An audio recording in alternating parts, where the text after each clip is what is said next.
I'm talking about love and passion. Remember when we talked about this the other day? I said, think about a relationship where you have unbelievable love for this person and you constantly are starving, hungry for each other intimately as well. Make the sound of what that sounds like in your body when you have love and passion. Go nice and loud, come on. Oh, come on, has it been that long? Make the sound of a relationship where there's lots of love but not enough passion. Make that sound. See, when you talk about a relationship with love but not enough passion, it doesn't seem like that big a deal. But sound is a great way to calibrate what's really happening in your nervous system. What I found in my life for years, I had a relationship with someone who was a great lady, and we had tons of love, but very little passion, and I wanted more passion. But I didn't understand what the triggers were. I didn't understand the differences in values and rules. I didn't know how to shift anything. Nobody teach you this. And so I'd be in this experience where it's like, wow, you know, I remember being on stage vividly in a room that would have been my ultimate years before. It was at the Continental Center in New York City. There were 13,000 people in the room, 12,000 something hundred, almost 13,000 people. And I was doing my gig. And we were rocking, like what we're doing here with 5,000, imagine 13,000. And we were going full tilt with a level of intensity. It was unbelievable. And people were out of their mind. And during one of the stretch breaks, one of my partners came up and told me my company had gone public that morning. And that's the morning where my stock alone was worth $400 million. So he's Tony, you just made $400 million this morning while you're doing what you love. I was like, shit, good morning. You know, it was a great morning. But you know what was interesting? It was really great. It was like, wow, that's wonderful.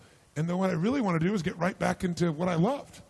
It didn't, like it was a cool thing, but it didn't change my life. But the biggest thing is the end of that night, I'm connecting people, high-fiving, signing, hugging people, and it's just a beautiful day. And I get home, and I'd made $400 million. I've been with almost 13,000 people. I'd done what I loved. I was on fire and alive, and I went home, and I was miserable. Because when I went home, the person I was with wanted me to be something different than what I was. Kind of like, that's why I understood Sarah May. Sarah May was trying to be something she thinks people want or people are expecting from her, but it's not her. So the person I was in a relationship with when she met me, he's like, God, he's unbelievable. He's this powerful force of nature. He can shake a building with people and move people. And then it was like, why are you so fucking loud? I was like, loud? This is me. Right? And so what I learned to do was be something different that I really wasn't. And so when you're being something you're not, you're miserable. Who knows what I'm talking about here? Say I. And I'm such a lover. I love people. I never want somebody to not be happy. So I would always sacrifice everything, try to make somebody happy, but by not being who I was. There was nothing wrong with her. I was just miserable because I didn't understand the game. When I finally figured this process out, and by the way, guess how I did it? I interviewed people. I had a couple guy was 92, woman's 89, came to my Date with Destiny seminar, and these two were physically all over each other all the time. I mean, so much so it was like, get a room. I mean, this is hard to watch, right? And everybody in the whole seminar noticed it, so I finally brought them on stage and interviewed them.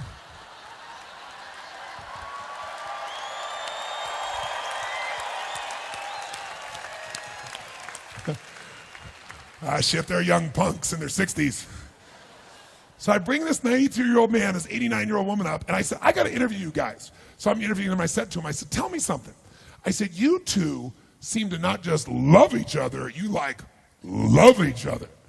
And they went, oh yeah. I mean, you're rather physical, aren't you? They said, oh yes, we love everything. We love to be together.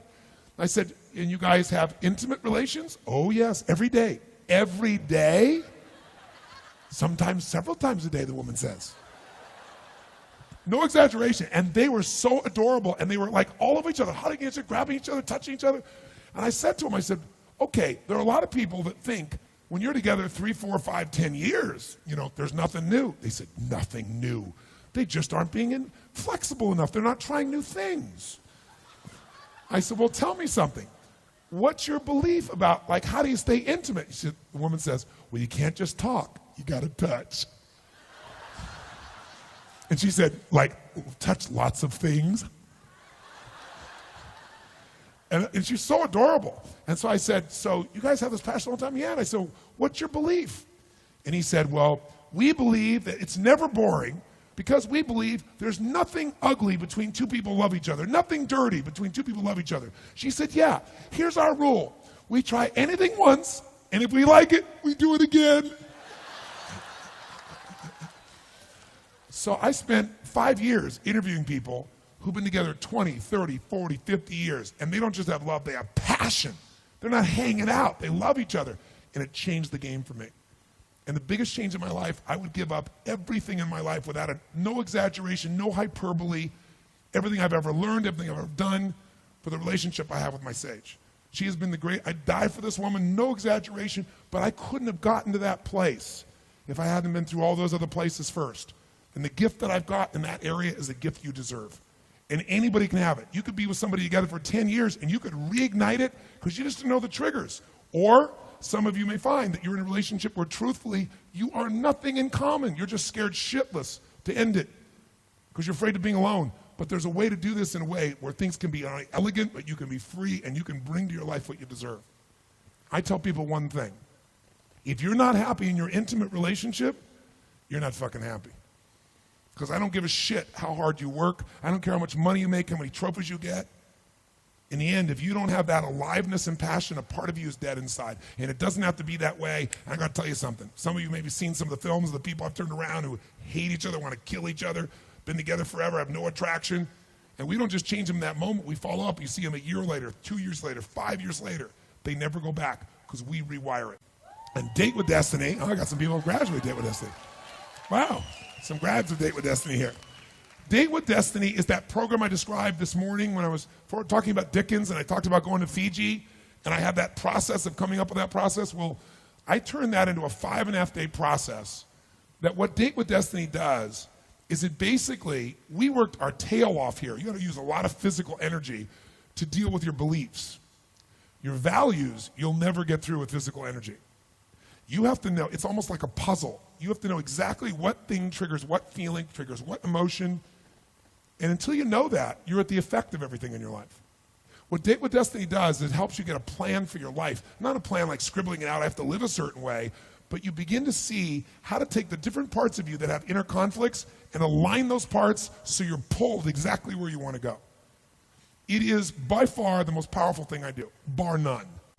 And the experience in those 5.5 days is like nothing you've experienced in your life because you're going to discover and basically learn how to trigger everything that controls every thought, every feeling, emotion in your life. And after about 4.5 days of doing this, where you now have complete mastery over your own life, then we bring in intimate relationship into it. Because what happens is, you get somebody that really has problems, and they put them with somebody else who loves them, who also have problems, you got big problems. Once you got yourself wired, now you can figure out how to create a relationship at the level you want. So, here's what I want you to know. How many of you would like to go to the next level of this process? Say aye. Then you got to deal with the two issues that always show up, time and money. Here's what I'll do. I'll handle the money side from my guarantee. You can go to anything I teach, half of it, if in your judgment it isn't the best frickin' thing you've ever done in your life, so you don't have to wonder, like, is his weekend the most he can do? This is nothing compared to where we're going. But you be the judge. You can get it all back. So you can go home if you decide to do this and tell somebody, I'm going to steal from him. I'm going to go half the program and take it all for free. You won't. It'll transform you. So that's number one. So you don't have to have any fear or wondering, is it worth it to you, or am I taking a financial risk? Zero financial risk. But you're going to have to come up with figuring out how to change and get through the time. School teachers, owners of businesses, whatever. But what I'll tell you is, it'll transform your life. This is the time you make an investment in yourself that'll go beyond anything you can imagine. Let me tell you about Date with Destiny. Here's what I'll tell you. Go. Go. Trust. If you trust me at all, if I did not betray your trust here, tell you, go. So don't miss out on this piece. Date with Destiny, mark it down, make it happen. That's number one, okay?